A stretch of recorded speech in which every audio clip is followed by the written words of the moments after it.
सबसे पहले न्यूज है ब्रिक्स की।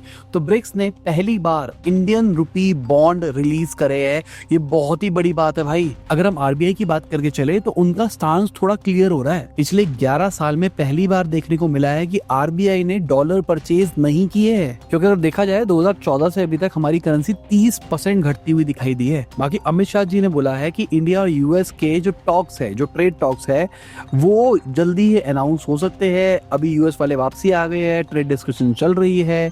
1-2 हफ्ते के अंदर ये चीज क्लियर होती हुई दिखाई देगी, क्योंकि अमित शाह जी ने एक और चीज को क्लियर किया है कि भाई हमको जहां से सबसे सस्ता ऑयल मिलेगा हम वहीं से लेंगे। बाकी यूक्रेन वालों की बात करके चले तो उन्होंने $90 बिलियन की आर्म्स डील साइन करी है यूएसए के साथ। बाकी रिपोर्ट्स बता रही है जो सेमीकंडक्टर इंपोर्ट्स है उसके ऊपर डोनाल्ड ट्रम्प का क्या प्लान है। वो चाह रहे हैं 1:1 रेशियो की तरफ स्टार्टिंग के अंदर जाया जाए। बाकी इंडिया की बात करके चले तो टीसीएस ने जब से H1B वीजा के हाइक की अनाउंसमेंट हुई है 97,000 करोड़ से ज्यादा की मार्केट कैप खोई है भाई। बाकी एक्सेंचर की बात करके चले तो उन्होंने 11,000 एम्प्लॉइज को ले ऑफ की बात करी है। बाकी फ्लिपकार्ट की बात करके चले तो जल्दी ही उनका अप्रूवल आ सकता है।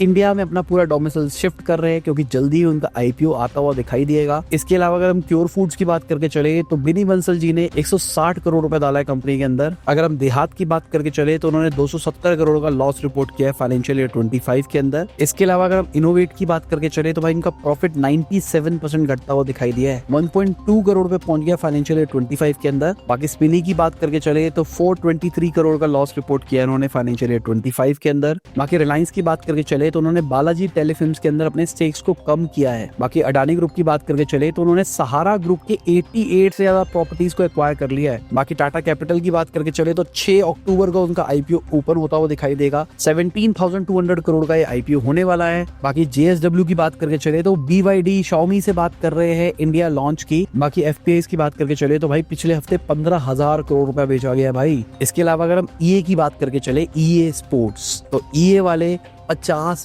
बिलियन की प्राइवेटाइजेशन डील करने वाले। बाकी मर्सिडीज वालों की एक इंडिपेंडेंट नई कंपनी आ रही है जो कि इन्हीं की कंपनी से निकल के आ रही है। एथॉस सिलिकॉन इसका नाम रखा गया है,